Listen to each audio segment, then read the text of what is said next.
Olá, meu nome é Carlos Henrique, estamos aqui no podcast Energize-se, que tem como objetivo falar sobre transição energética, tecnologia e inovação, sempre de uma forma descontraída e descomplicada, principalmente para aquele que quiser investir, usufruir ou ampliar seu conhecimento. Olá, meu nome é Carlos Sena, engenheiro. O Energize-se é uma iniciativa do Fórum Capixaba de Energias Limpas, vinculado ao Centro Capixaba de Desenvolvimento Metal Mecânico. O nosso objetivo aqui é discutir, trazer novidades tecnológicas, inovações, né? E hoje nós estamos aqui com o professor, pesquisador, engenheiro mecânico, José Joaquim Conceição Soares Santos, conhecido pelos amigos como JJ. Né? JJ, você poderia se apresentar para a gente aí, o seu currículo, os trabalhos que você vem desenvolvendo aqui no Estado do Espírito Santo, junto aos núcleos de pesquisa da UFES, por favor? Bom, primeiro, um prazer pelo convite. Estamos aqui entre amigos, os dois Carlos.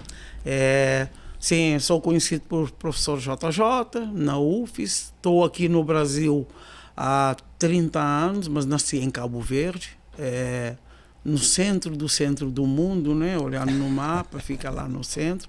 Que, aliás, por coincidência... Umbigo do mundo. No centro, bem centro do mundo. Por coincidência, no sábado agora vai fazer 50 anos de independência. Isso quer dizer que Cabo Verde se tornou independente. Eu já era nascido, já tinha 6 anos, por isso já cantei 4 hinos na minha vida, de Portugal, 2 de Cabo Verde, porque mudou, e do Brasil. Mas formei aqui no Brasil, engenharia mecânica, na Universidade Federal de Itajubá.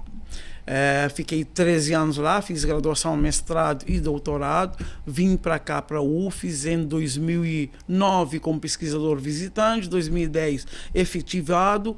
Eu atuo na graduação e no programa de pós-graduação. Ultimamente eu tenho a minha formação é engenharia mecânica, conversão de energias, e ultimamente eu estou focado em energia e meio ambiente. Aí participei de alguns projetos, PID ANEL, e oriento doutorados. Aliás, eu sou o único no estado que forma doutores nessa área que a gente vai conversar, sistemas térmicos, conversão de energia. Participei também do plano de descarbonização do estado, que a gente pode iniciar falando, e também do caderno da FINDES para a transição energética do estado. Quero aproveitar esse gancho aí, professor, e já começar com esse assunto mesmo. Você falou sobre a descarbonização. Queria que você me falasse primeiro qual que é o planejamento para a descarbonização do Espírito Santo especificamente, mas também com um foco mais global. Por que você acha que isso é importante para a humanidade agora? Isso. Hoje, com essa sequência das COPs, né? Vamos ter COP 30 esse ano aqui no Brasil. Todos os setores construíram os planos. Aqui tem uma imagem que mostra aqui, por exemplo, o Espírito Santo tem o seu plano de descarbonização, que eu fiz parte. Eram 4 setores, eu sou de um dos setores, e a própria Federação das Indústrias também fez o caderno, que é a Rota Estratégica de Energia para 2035. O plano é um plano para 2050 rumo ao net zero.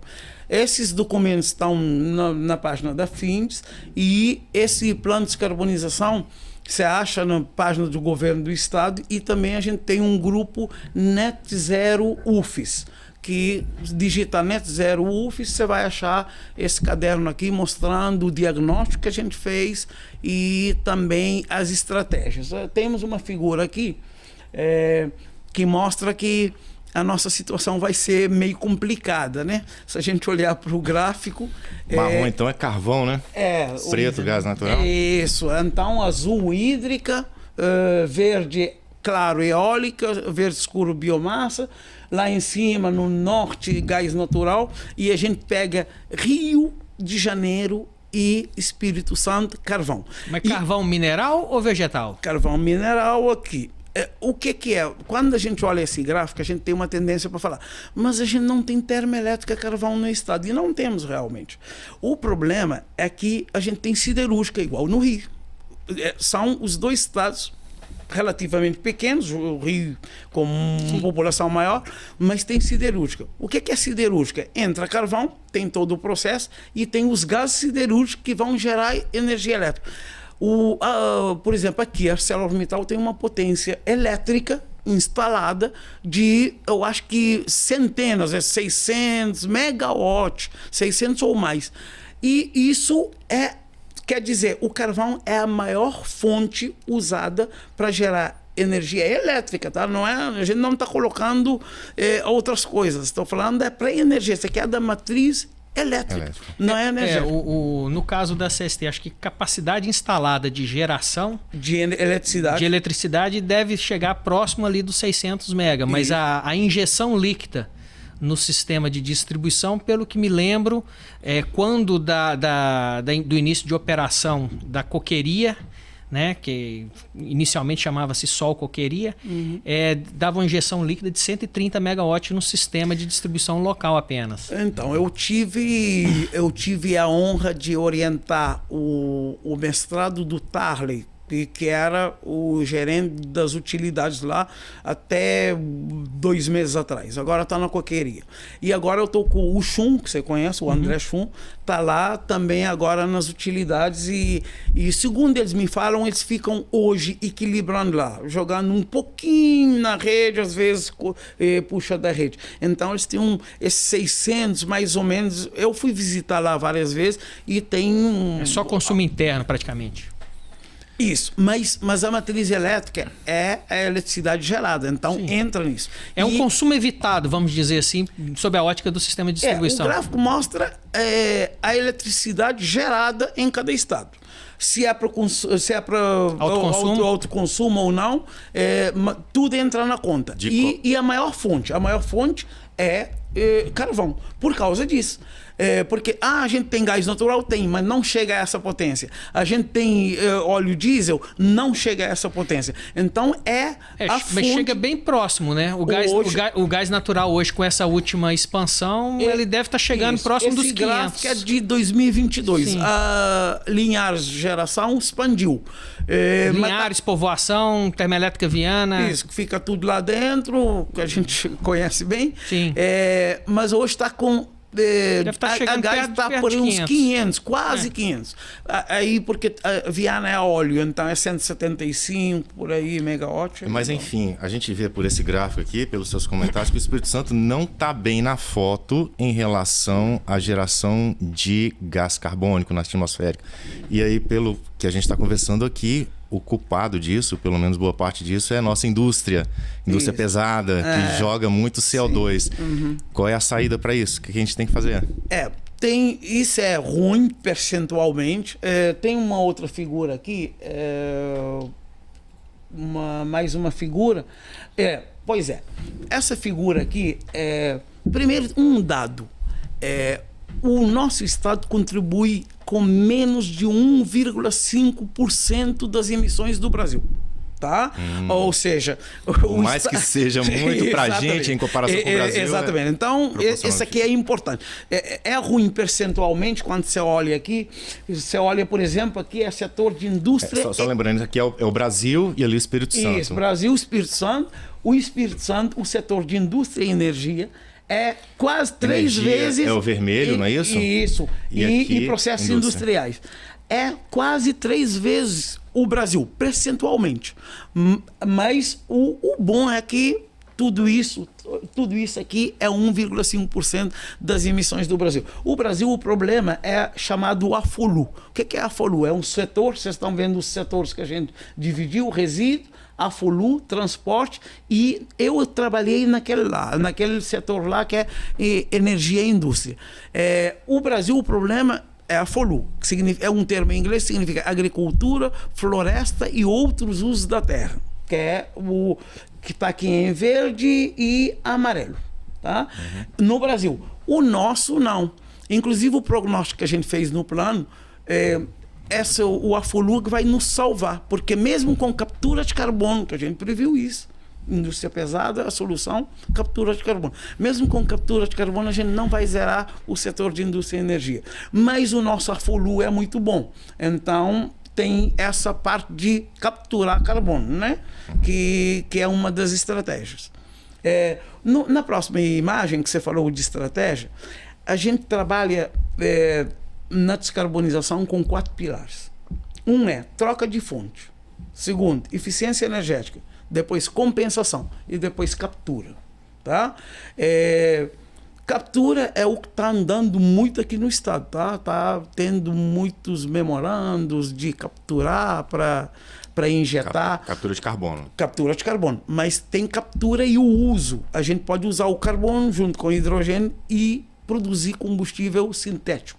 Isso é uma...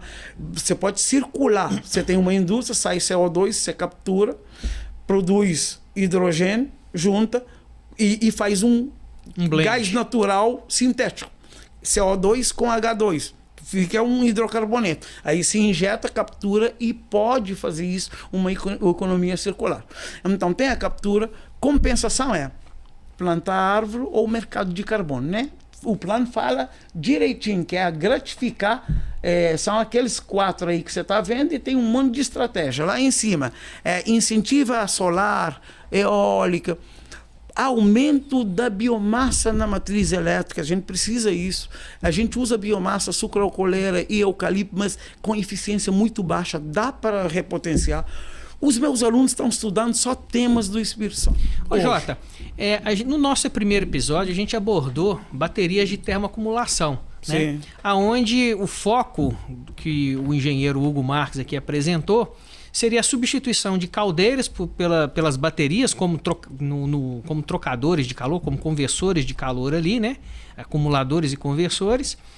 E obviamente, você fazer toda uma reengenharia no processo da indústria, principalmente da agroindústria, né? Abatedouros, avicultura, frigoríficos, no sentido de aproveitar ali o tratamento de efluentes para geração de biogás, o biogás usar na queima para gerar calor para o termoacumulador. Então, dentro dessa sistemática aí, eu acho que está bem alinhado com essa política de descarbonização do Estado. Agora, todas essas são iniciativas do mercado privado, né? Existe alguma coisa estatal que está sendo fomentado, alguma iniciativa que vem aí a incentivar esse tipo de ação por parte da indústria local? Estatal, que você está falando, não estadual, né? Estatal. Outro dia teve um italiano aqui falando de bateria de carvão, né? Para acumular. E ele falou assim, a política tem que escutar as universidades para adotar política. Eu até brinquei com ele, não, no Brasil não é assim, a gente não é escutado para nada. Isso é verdade, é lamentável, mas voltando um pouco lá no tema que vocês estavam falando vocês falaram com o Hugo também no podcast, esse problema da intermitência, que são 2 problemas, a intermitência e a falta de máquina síncrona. São 2 coisas. Porque fotovoltaico... a inércia do sistema, a inércia e a intermitência. Isso. A gente costuma combinar o termo, né? Porque é máquina síncrona, que é a inércia. A inércia mecânica, né? De giro, da rotação. E por causa disso, mesmo que fotovoltaico e eólico não fosse intermitente, teria problema, por causa de falta de inércia. Inclusive, na Espanha, recentemente... né, teve um blackout lá que foi causado, a princípio, por uma falha no fotovoltaico, né? Excesso de solar fotovoltaica e eólica no sistema. Eles estavam com mais de 60% de geração solar no momento. 58%. Um aluno me perguntou, então quanto é que é o máximo? Eu falei, eu sei que no ano passado, no mesmo dia, mesma hora, jogaram 53% disso e foi tranquilo. Então está entre 53% e 58%. Aí a gente precisa resolver isso. Eu já conversei outra vez com o Carlos, ele discorda. Para mim, tem tudo a ver com acumulação. a gente deveria começar a apostar em CSP. Por quê? CSP é máquina síncrona, ele já vem casado com termoacumulação, que é o que o Hugo falou no podcast. O que é? Você tem espelhos, você concentra, de dia você gera, usando aquele ciclo a vapor que ele mostrou, o mesmo ciclo. O CSP é o Concentrated Solar Panel. Isso, solar térmica, se chama CSP, se chama solar térmica e se chama heliotérmica. Significa exatamente a mesma coisa. É aproveitar o calor do sol, porque o fotovoltaico converte a luz do sol. São coisas diferentes. É o efeito fotoelétrico, né? E o outro trabalha com raios com calor infravermelhos. O calor concentrado. Recebe no espelho, concentra num ponto ou numa linha, você vai produzir um fluido quente, que é a fonte quente. Você não precisa queimar combustível, porque você já vai ter esse vapor gerado e pode ser uma mesma máquina a vapor. Isso, ele já vem com o casamento do que ele falou. O tanque, de dia, você projeta o campo solar, que a gente fala, para gerar energia mais que suficiente para gerar eletricidade, e você vai acumulando. Tem 2 tanques, sais fundidos, você tira de um tanque, coloca no outro, que é o tanque quente. À noite, ou quando não tem sol, você começa a passar no sentido contrário e gerando agora o calor para gerar eletricidade. Já vem casado isso. Ô, Jota, e é máquina síncrona. Mas eu gosto da solução do CSP com a bateria de termoacumuladora para geração de energia elétrica a partir de fonte térmica, né? Com a turbina a vapor. Ou a gás também. Porém, até onde eu estudei essa tecnologia, quando se fala de solar, você tem a fotovoltaica, que é o efeito fotoelétrico, e você tem a CSP, que é o efeito, vamos dizer assim, puramente térmico, né? O raio infravermelho concentrado.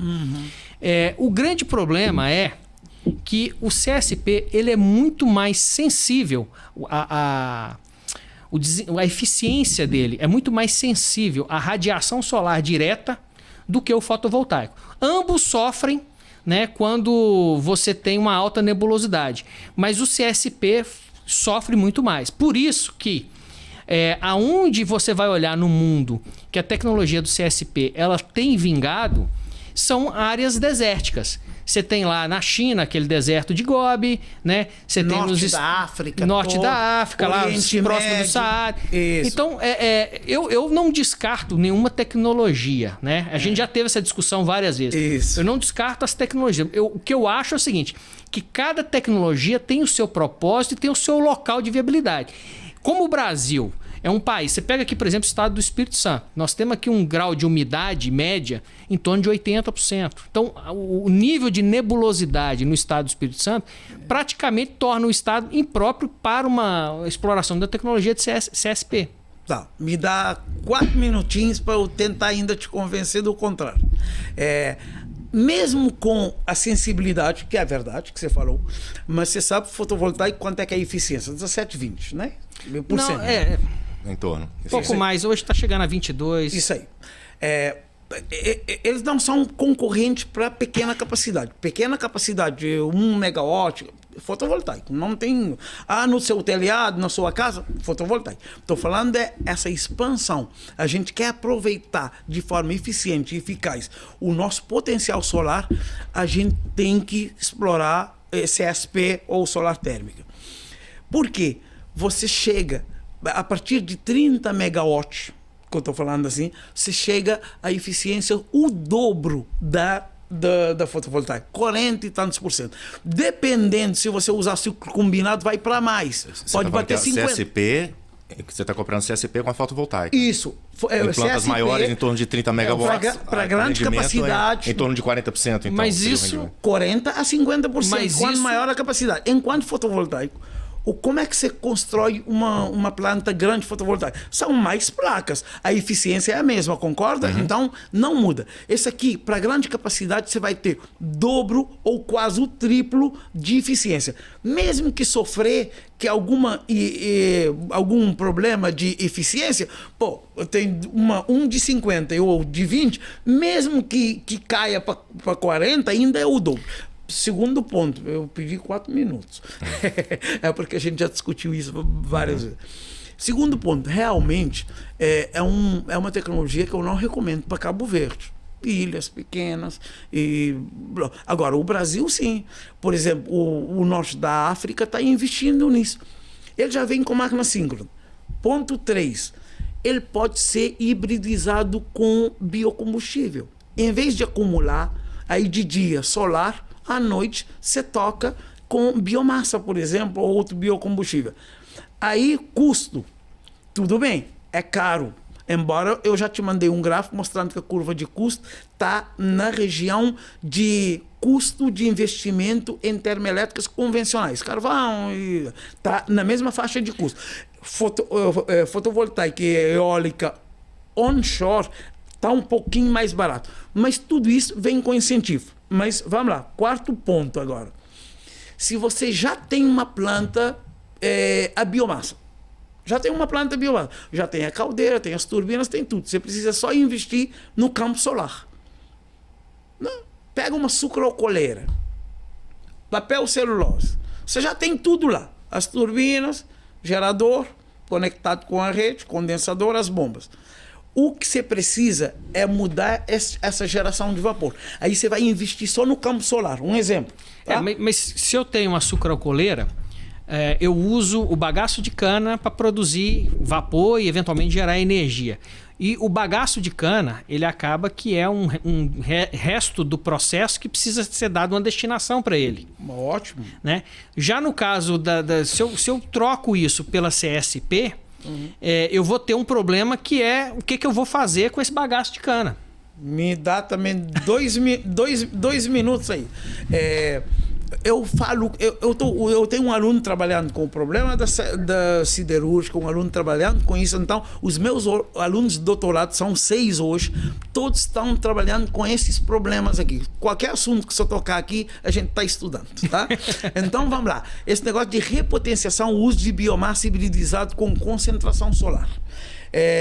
Primeiro, uma coisa que eu estou falando, a sucrocoleira, papel celulose aqui no estado estão ainda com a cabeça dos anos 90 de São Paulo. Por exemplo, lá em São Paulo, a sucrocoleira, tudo isso que você falou é verdade, mas o que eles faziam? Trabalhava só, você esqueceu de um detalhe, tem safra e entre safra. E como é que funcionavam? Funcionavam assim, durante a safra tem cana e produzindo álcool, açúcar e eletricidade, com pouco excedente para a rede. Melhoraram o processo, repotenciaram, aí sobra bagaço. Colocaram ciclo fechado, turbina de condensação. Extrai para o processo. E aí, quando não tem cana, eles ficam trabalhando com termoelétrica. Trabalham o ano inteiro. Mas queimando o quê? O bagaço que sobra, porque aumentou a eficiência. Sim. Aí sobra bagaço na entre safra. Eles não param. Ficavam entre safra parados. Sim. E aí? Então, o que eu estou te falando? Se você colocar CSP, você pode gerar mais energia elétrica e você vai operar durante o ano inteiro. Não só hoje, a Alcon. A Alcon opera tantos meses por ano, depois para, não tem cana. Fica tantos meses parado. Professor. Só para eu fechar aqui, papel celulose. Eu fui visitar a Aracruz. Eles, por causa dessa... Fibra, né? Isso, que é Suzano agora. Que é Suzano, mudou de novo. Eles têm uma demanda de 130 megawatts. Eles produzem só 100. 30 eles consomem da rede. Se eles repotenciar, por exemplo, em Mucuri, que eu fui visitar, é uma outra modelagem. Aí tem excedente que vende para a rede. Eles não têm. Eles produzem 100, eles precisam comprar 30 megawatts. Aí você sugere que seja colocada uma planta de CSP? Por exemplo. Pode nem precisar CSP. Se melhorar os parâmetros de vapor, caldeira com níveis de pressão um pouco maior, que é o que um dos meus alunos está estudando, tá? E já fizemos uma análise preliminar. Supersaturado já é. A gente fala supercrítica. Supercrítica. Você vai trabalhar acima de 170 graus, porque até 170 graus é saturado. Não, tudo depende da pressão. Por exemplo, a 1 bar, acima de 100 graus, se for a pressão de 1 bar, acima de 100 graus já é superaquecido. Tá? Por exemplo, mas se for, vamos lá, um outro número, a 9 bar. A 9 bar, para ser superaquecida é acima de 180. E a sucralcooleira, aí você eleva. O que é supercrítica? É acima da pressão crítica, que é 221 bar. Isso a China, que a gente estava falando antes de começar, a China está tendo caldeiras supercríticas agora. E com isso, caldeira com maior parâmetro de vapor, tá? Eles trabalham hoje daqui para baixo. Aí você coloca uma caldeira supercrítica, você bota uma outra turbina aqui que vai ter um excedente. Você tira aqueles 30 megawatts. Ou seja, o CSP é uma solução, mas não precisa CSP por enquanto. Primeiro precisa deixar, vou usar um termo, deixar de ser ruim eficientemente. Entendeu? Mais eficiente, usando a própria tecnologia de caldeira, só que caldeira com parâmetros de vapor um pouco maiores. Tudo que a gente está falando aqui, na verdade, é você melhorar a sua eficiência energética. Isso. Aí eu queria que você me falasse um pouquinho quais são os setores que a gente poderia, principalmente aqui no Espírito Santo, quais são os setores que esse tipo de solução seria mais aplicável, ou seja, que você teria um rendimento melhor. Eficiência energética. Eficiência energética. Vamos lá. Vou citar. ArcelorMittal. Hoje, eles têm combustível na fase gasosa, usa ciclo a vapor. Ciclo a vapor chega... Os ciclos deles têm 33% de eficiência. Mas, no máximo, chega a 40 e poucos. Mas não o caso deles, porque aí é ciclo com reaquecimento, etc. Lá, mas melhor que isso, eles têm combustível na fase gasosa. Eles podiam usar ciclo combinado. Em vez de queimar na caldeira, você tem uma turbina a gás. Queima na turbina a gás, gera eletricidade e aproveita os gases de exaustão da turbina a gás para gerar vapor. Aí vai para 60%. Uhum. Eu fiz uma continha e tem uma tese de 2002, tá? Que mostrou que hoje eles geram só na parte a vapor 280, 300 megawatts. Se botasse ciclo combinado, ia para quase 500. Lógico, porque a eficiência é 33 e ia passar para 55, 60. Papel celulose, mesma coisa. Aumentar parâmetro de vapor, vai aumentar muito a eletricidade excedente. Aliás, eletricidade para eles parar de comprar e ainda contribuir com a matriz elétrica. Sucralcooleira, que eu acabei de falar. Melhorar os parâmetros de vapor. Te dei 3 exemplos. O sucralcooleira é a indústria menor, né? Você começou com a CST, a Suzano, que são grandes indústrias, sucralcooleira já... Mas eu estou te falando assim, lá na Suzano, eles já geram 100. Com uma repotenciação, dá para você tirar de 30 megawatts para cima. No mínimo, eles deixam de consumir da rede. Ô Jota.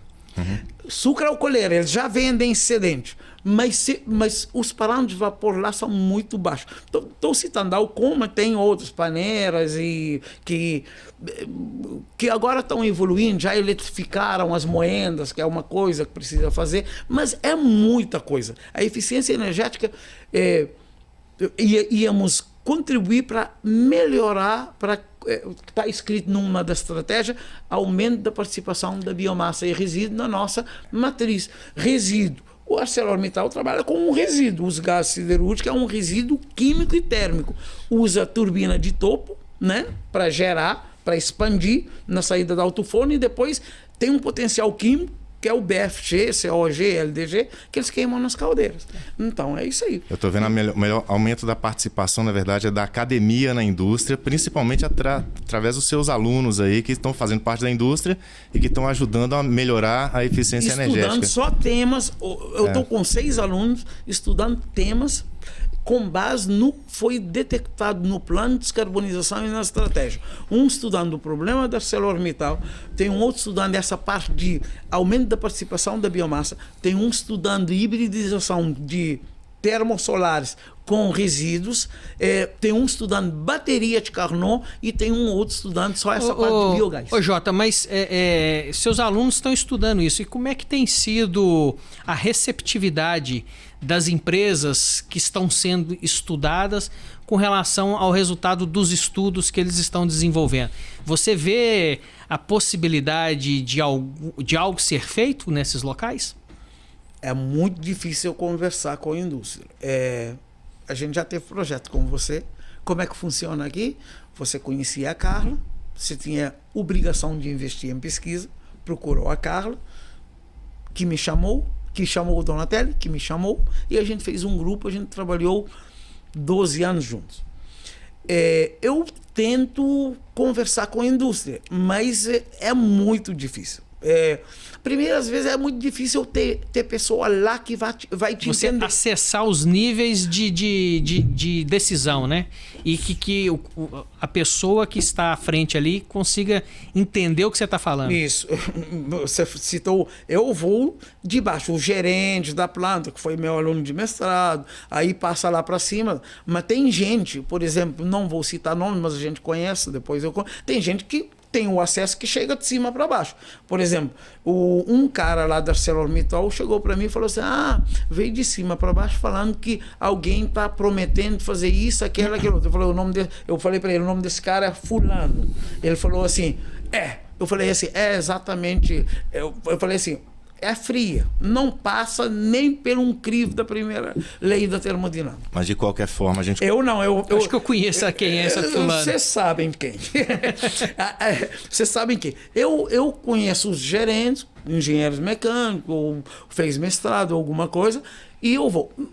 Tem uma explicação. Na ArcelorMittal, eles estão na cabeça que o business deles é o aço. É fato. É fato. E eletricidade, tanto faz, porque se não gerar, eles compram da rede. Mas o business... que eu discordo é de tanto faz. Não, mas o business dele é o aço, porém, ele tem que produzir um aço a um preço competitivo tal que viabilize na escala internacional. E hoje esse é um grande desafio para a Arcelor. Vender o peixe tem que ser, tipo assim... Essa iniciativa ela vai resultar numa redução no custo do aço, da tonelada de aço, de tantos reais, tantos dólares. A nossa energia da rede não está cara. É isso que é. Às vezes ele prefere comprar da rede do que fazer esse investimento. É trabalho para ele e realmente não é o business dele. Mas é uma falta de ter essa consciência, essa descarbonização, ou seja, de falar, eu vou contribuir para melhorar o preço da energia no mercado livre, de certa forma, ela inviabiliza o investimento na melhoria da eficiência da indústria. Seria essa a sua conclusão? Não, é o que eles falam para mim. E eles estão certos, de certa forma. Só que falta aquela ideia. Eu vou fazer uma coisa que é bom para o Estado, que é bom para todo mundo. Aí a gente volta no começo da conversa. Ou seja, o foco que você já começou é como que nós vamos descarbonizar, reduzir a emissão de carbono. Olhar melhorar a eficiência, reduzir... trocar fonte, porque, por exemplo, você tem gás natural, você tem carvão, só o fato, não precisa nem melhorar a eficiência. Trocou uma termoelétrica a carvão.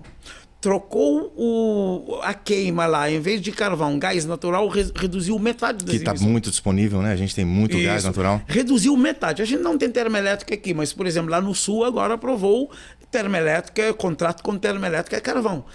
Não faz sentido isso aí. Isso é meio irracional. Você sabe que havia um projeto de trazer uma termoelétrica a carvão para o Espírito Santo, né? Porque o pátio de carvão aqui do Porto de Tubarão, se eu não me engano, é o maior do Brasil. Deve ser, eu não sei. Então tinha um projeto de instalar uma termoelétrica a carvão aqui que eu acho que não foi para frente. Só abrindo parênteses aqui, que a gente está falando aqui com um doutor em termoelétrica, né? Que trabalhou na Tevisa há muitos anos. Conhece muito. Não, isso é verdade. Eu trabalhei 12 anos com ele e em projeto dentro de termoelétrica. É bondade da parte de vocês. Inclusive o terceiro projeto que a gente fez foi mais ou menos ideia dele. Ele juntou a ideia do que a gente estava fazendo e do que um pessoal de São Paulo estava fazendo com eles. E ele juntou essa ideia, colocou o chiller por absorção para recuperar calor. Para melhorar a eficiência na Tevisa. Na Tevisa. Eu uso uma metáfora, a gente fez aqueles motores operar em Linhares com o ar da Finlândia, entendeu? Com o ar na temperatura da Finlândia, 15 graus, e aumentando a potência e um pouquinho de eficiência. Aqueles motores, eles têm uma eficiência média de 45%. Com esse projeto, vocês conseguiram elevar isso até quanto? a eficiência aumentou pouco, porque aumentou meio ponto percentual. Agora, a potência foi para cerca de 15% a mais. Como é que eles operavam? Com 8,5. Foi para 9. Mas ele é projetado para 10. O que faz aqui quando opera no estado? O derating. Faz derating para evitar o knocking, né? Batida de pino. E aí, quando a gente recuperou o calor, resfriou o ar, entregou o ar fresquinho para os motores, aí aumentou a potência, chegou a 9,6. E a gente não foi mais porque por uma questão de hipersegurança, vamos dizer assim. Não chegar perto do limite. Mas eu queria falar desse negócio de preço de energia. A Garota, a gente fez um estudo, um mestrado meu lá na Garota. A Garota, chocolates Garota, que pertence a Nestlé. Agora, isso. Como é que eles têm? Eles usam gás natural para produzir vapor, porque eles precisam de água quente e água gelada, igual o Hugo estava falando. E aí, eles usam eletricidade da rede para produzir água gelada, usando chiller por compressão. Tá? E usa gás natural para produzir vapor para produzir essa água quente. Porque chocolate precisa esquentar para poder escoar na tubulação, né? E depois resfriar. Água gelada. O melhor resultado de descarbonização que deu foi eletrificar tudo. Gerar a água quente com eletricidade, puxado da rede. É mais barato e ambientalmente mais correto. Olha um dado aí.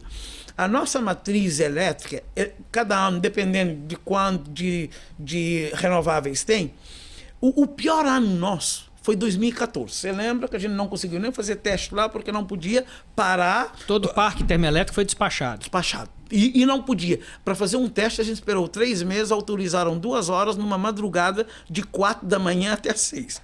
O pior ano, tava diesel lá, óleo diesel, aí despachando.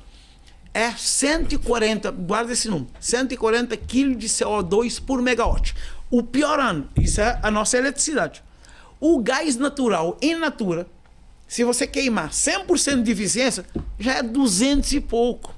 Então, a nossa eletricidade, que é produto final, emite menos, puxado da rede, emite menos do que o gás natural, mesmo que eu conseguisse um processo 100% de eficiência. Lembrando que 2014 foi o ano daquele plano do governo lá para redução da conta de energia que causou na verdade, foi a MP 589, se eu não me engano. Que foi quando a venda das hidrelétricas, principalmente da região sudeste, e baixou o preço em 20% numa canetada. Mas não foi isso, porque apesar de começar a ter algumas coisas em 2003, também tava um crescimento, uma demanda muito grande, tá? Porque Brasil um crescimento porque só isso não justifica, porque a ONS tem uma sequência de despacho para despachar térmica óleo, que não pode parar um motor. A gente queria parar um dos 20 motores durante 2 horas. Não podia, porque a demanda estava muito forte. Segurança energética. A óleo, que é o último a partir, óleo e carvão. É a mais cara. É isso. Já despachou tudo quanto é gás. Bandeira vermelha para todo mundo. Porque na época não tinha. A gente estava mais ou menos a gente estava numa crise que as indústrias estavam bombando ainda. 2014 ainda assim. A maior crise, depois a gente mergulhou, foi 2015, 16. Mas nesse ano ainda deu 144 de fator de emissão da nossa rede. 2 anos atrás deu 60. É 3 vezes menor do que o gás natural. Então é melhor você usar uma caldeira elétrica do ponto de vista de descarbonização do que usar uma caldeira a gás natural. Olha o que é isso. Ô Jota, mas eu queria saber de você o seguinte. Recentemente saiu na mídia aí que lá nos Estados Unidos, com esse boom de data centers motivado pela inteligência artificial, grandes empresas como a Google estavam apostando em instalações de geração utilizando o Small Modular Reactors, os SMRs, ou pequenos reatores nucleares, né? O que você nos diz disso aí? O que você acha disso? Porque também a energia termoelétrica mais limpa é, de fato, a nuclear, porque ela não gera nenhuma emissão de CO2. Já é possível gerar com muito mais segurança do que antes, né? Também. Então. E essa tecnologia dos pequenos reatores nucleares, ela é encapsulada de tal forma que se você tiver um problema no reator, você perde só o reator. Ele não contamina o meio ambiente. Então você saca fora aquele reator, coloca o outro no lugar e Você acha que esse pode ser o futuro, professor? Olha, ou pelo menos assim é vendido, né? Quando a gente estava elaborando o plano, a gente estava olhando as potencialidades do Estado e a situação, né? Olha, tem potencial, mapa eólico e por aí. Nuclear foi falado. E eu lembro que, não lembro se é o Neival ou o professor lá da USP falou, não vamos mexer com isso porque isso aqui tem um preconceito com o nuclear. Então, nuclear, o problema é o preconceito que tem. E você tem preconceito? Eu não. Por isso que eu ia emendar. Agora, eu respondendo, nuclear é limpo, é seguro. Aí fala, e aquele que aconteceu lá? Rapaz, foi uma onda gigante, derrubava qualquer coisa. Em quase 100 anos de geração nuclear no mundo, a gente teve apenas 3 acidentes considerados graves. Você teve Japão. Um único que foi causado pela absoluta incompetência e negligência, foi de Chernobyl, que era uma termoelétrica que seguia uma tecnologia que era o Boiled Water Reactor, né, o BWR, aonde você tem a mistura do fluido de refrigeração com o fluido de geração. É o mesmo fluido. É o fluido de resfriamento. Com o fluido de geração é o mesmo. Fluido do ciclo. Já no resto do mundo, né, os Estados Unidos e Europa, a tecnologia é o PWR, que é o Pressurized Water Reactor. Isso. Né? Então, é pressurizado, tem um fluido intermediário. E aí você tem os dois sistemas separados, o de refrigeração do reator com o de geração de vapor. Isso aí, Carlos, sim, tem o bloco de potência, que é aquele ciclo a vapor que o Hugo mostrou, mesma coisa. Só que em vez de queimar na caldeira, você vai ter... Então tem o reator aqui, você tem um circuito resfriando, e depois você troca calor com o vapor que vai para a turbina. O anterior que ele estava falando é o mesmo fluido que passa na turbina, vem do reator. Ou seja, com essa tecnologia você tem uma usina atômica ali com muito mais segurança, né? Com mais segura, e também mais modular. Você pode fazer uma usina menor. Também. E você consegue desacoplar. Eu não estou gerando, mas eu continuo resfriando até desligar. Mas o acidente de Chernobyl, inclusive, era uma antiga usina termoelétrica a carvão que foi convertida para nuclear. Então ela carecia das diversas estruturas de proteção do reator. Então, e além de tudo, durante o processo deles lá de comissionamento, pós-reabastecimento da usina, cometeram erros de comunicação, erros de operação, que levou... Agora, os outros dois, você teve o acidente de 3 Miles, nos Estados Unidos, que houve uma ruptura de uma tubulação do condensado de refrigeração do núcleo.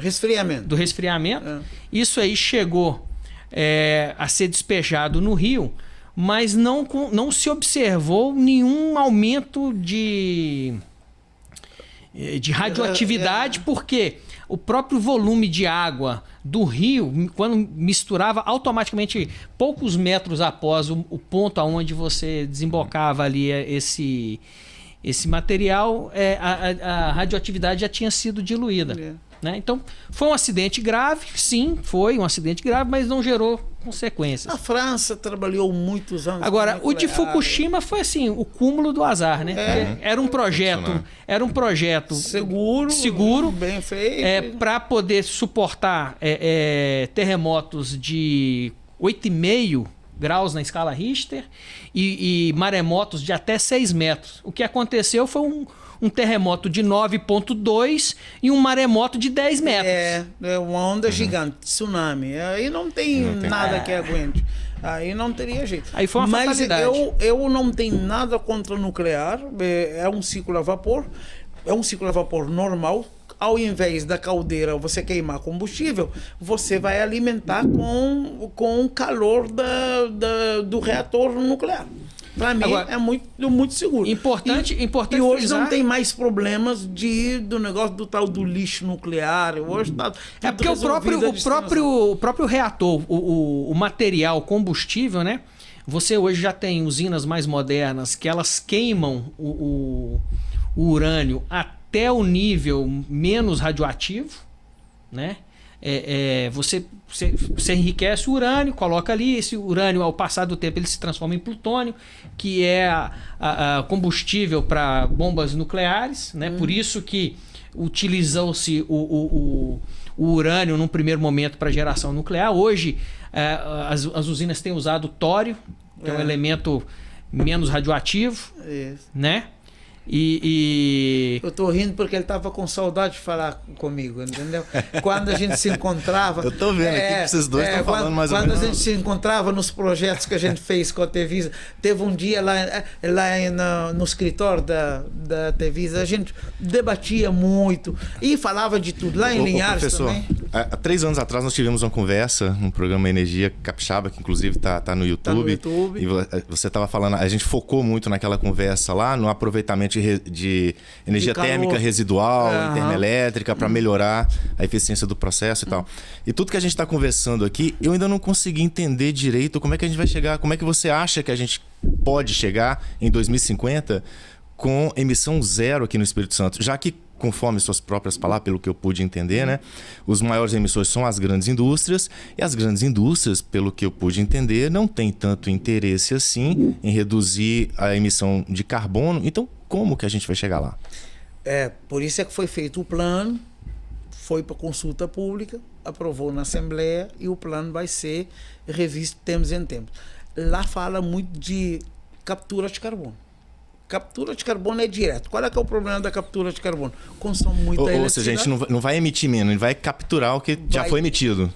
O prognóstico que foi feito, que está nesse documento, mostra que o setor de indústria e energia não vai zerar.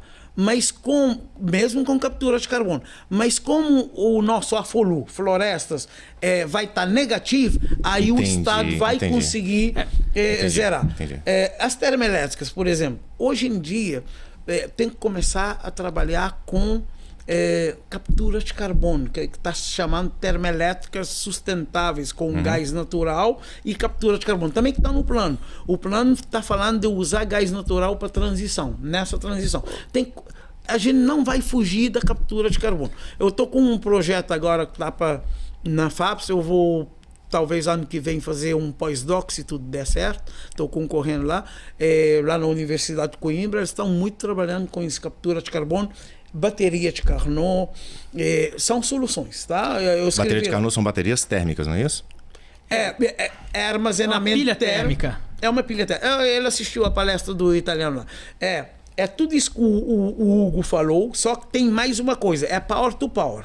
O Hugo está mostrando que é power to heat, para o calor. Qual que é a diferença? Explica pra gente. Você pega a eletricidade, ou o Hugo falou de power to heat, e ele falou de gas to heat também. O que é power to heat? Power to heat é eletricidade, você armazena e usa o calor. E gas to heat você usa biogás, alguma coisa também que ele falou para isso. O que é bateria de carbono? É power to power. Aí você usa eletricidade, multiplica essa eletricidade em calor, armazena nisso com o Hugo, tudo o que o Hugo falou. Em forma de calor, armazena essa eletricidade em forma de calor. E depois você gera. Gera eletricidade de novo. De novo. E o bom é que esse mesmo equipamento aqui que roda assim para armazenar, depois ele pode rodar o contrário. Você imagina o seguinte, você tem 2 tanques. Um que é frio, o outro que é quente. E um fluido que, por compressão, ele aqueça ou esfrie. Ciclo por compressão, que é igual a geladeira. Entendeu? Que a gente tem em casa. Então, é um ciclo por compressão. Essa diferença de temperatura que gera eletricidade. Isso na hora de gerar. Primeiro você tem que... Eletricidade puxa energia do ambiente e acumula. usando eletricidade. Só que você usa um daqui para dar uns 3, dependendo do delta do gradiente. Dá 3. E depois, se você conseguir gerar 30, daria 100%, mas você não consegue gerar 30. Um pouco menos. Power to power dá uns 70, que é melhor do que via hidrogênio. Porque o hidrogênio, só para você usar eletricidade e hidrogênio, já dá uns 70. Depois você vai converter 60%, dá 42. Então, a bateria de carro, não, ele serve também para problema de intermitência, porque é a máquina síncrona que você vai usar agora para gerar. Então, ele serve para sincronizar, não é o termo correto, mas as assíncronas, e serve para armazenar. E com uma eficiência que pode passar de 70%. Essa conversa nossa aqui é bem empolgante, né? A gente vai falando e olha o tempo aqui. O Senna me vê, ele começa a empolgar também. Você viu que ele está quase um entrevistado aqui também, né? Agora, para a gente ir concluindo aqui, eu queria que você me tirasse uma curiosidade. Você é de Cabo Verde, correto? E Cabo Verde, assim, eu falo de ser uma ilha vulcânica ali, com um território pequeno, imagino que tenha muito problema de produção de alimento, produção de energia também, porque, afinal de contas, o Brasil aqui, por exemplo, tem um monte de termoelétrica, tem área para energia solar e etc.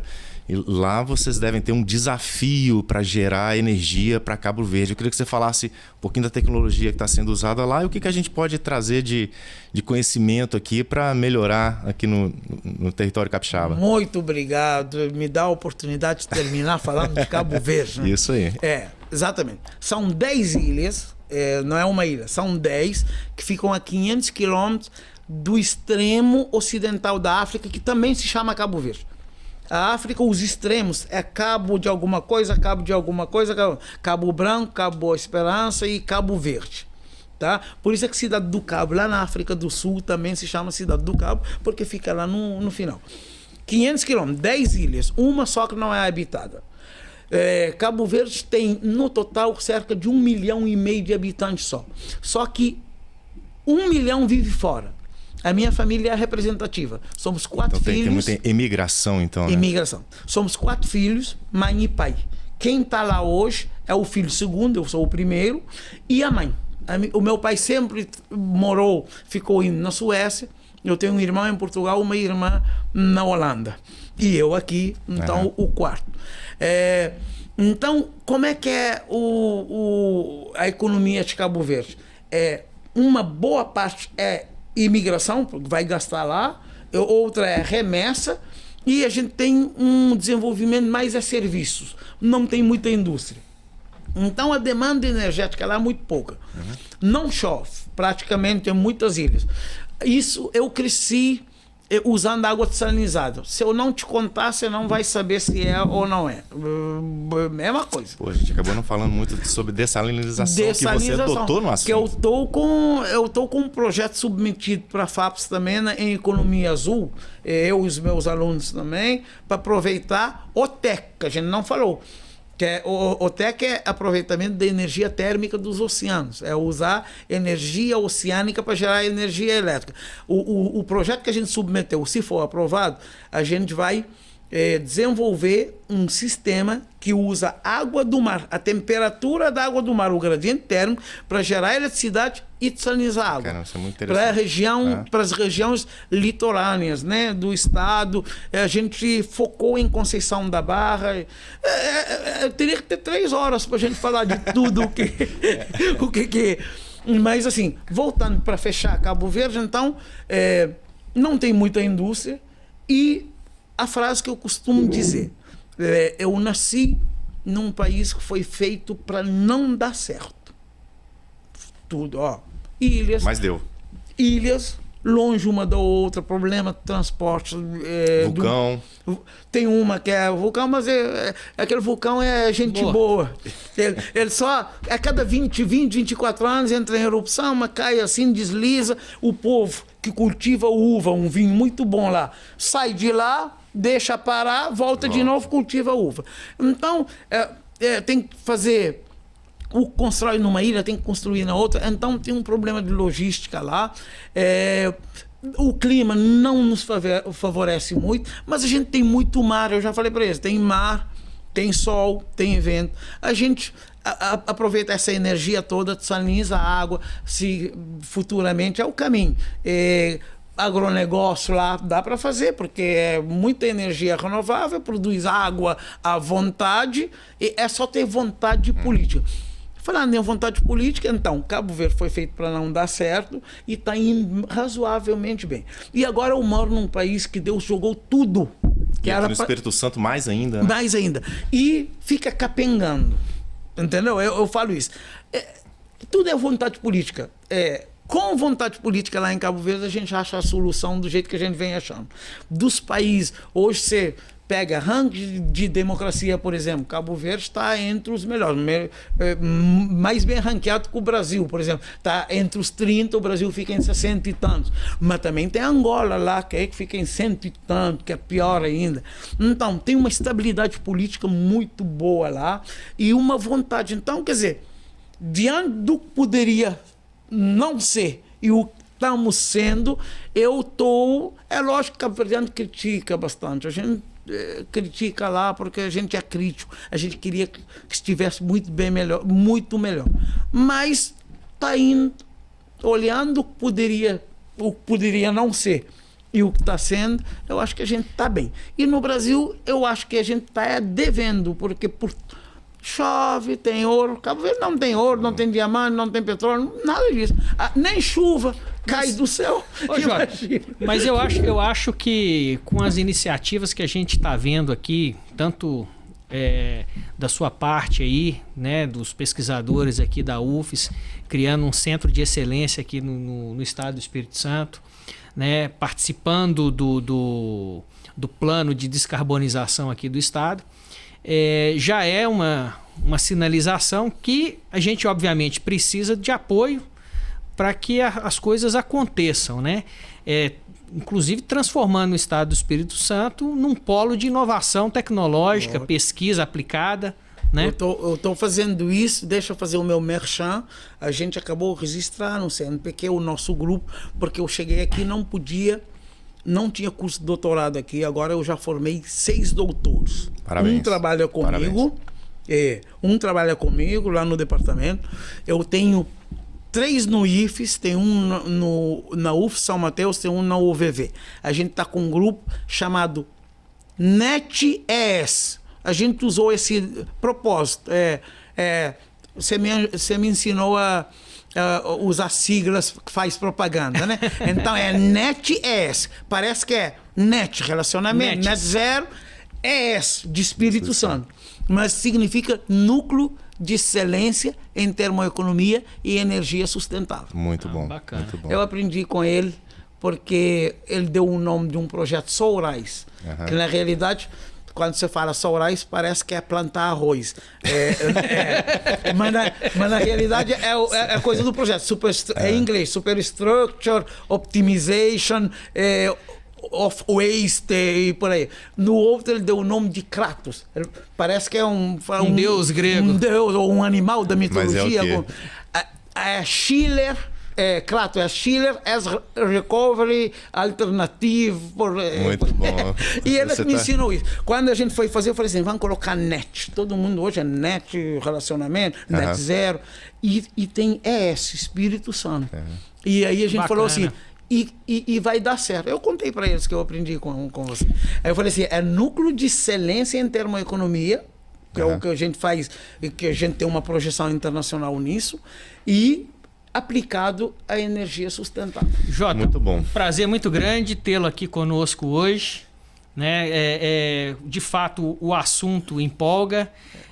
Tecnologia é sempre empolgante a gente discutir, conhecer coisas novas, né? E quando a gente dialoga com pessoas que dominam o assunto, fica muito melhor, né? E é legal agora que você deixou a gente com o desafio, né? Que é realmente perseguir a emissão zero de carbono através da captura de carbono. A gente vai conseguir com incentivo, onde precisa.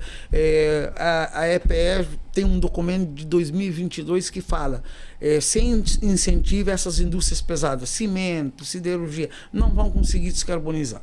E a ideia dos planos que o Pernambuco fez, Minas Gerais, é isso.